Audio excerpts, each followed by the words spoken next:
trabaho. Ani ang sayon nga pagiyon sa pag-apply pinagi sa PESO Davao, trabaho Dabawenyo.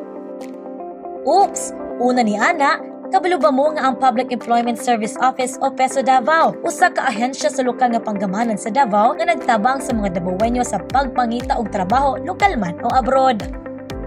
Una, pwede ka mo apply pinaagi sa walk-in application. Adtua lang ang PESO main office nga nahimutang sa ground floor City Sports Building, Almendras Gym Compound, Quimpo Boulevard, Davao City. Kung mas gusto nimo ang online, pwede ka mo apply pinaagi sa ilang Facebook page.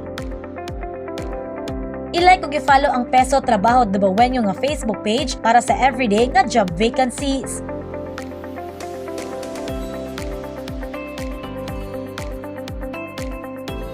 Tanawa ang comment section sa job post aron makita ang Google Form link. I-fill out ang form gulata nga kontakon ka sa ilang representative.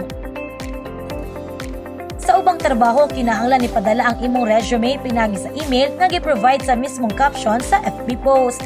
Siguraduhang kompleto ang imong requirements sama sa updated resume o curriculum vitae, personal data sheets o PDS, transcript of records o diploma kung gikinahanglan, certificate sa training o trabaho.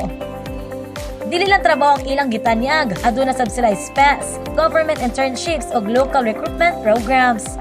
Busa, unsa pa yung ginahulat? Apply na karon og mahimong usa ka trabaho Dabawenyo. Para sa dugang impormasyon, bisitaha ang PESO Davao o ang ilang official Facebook page.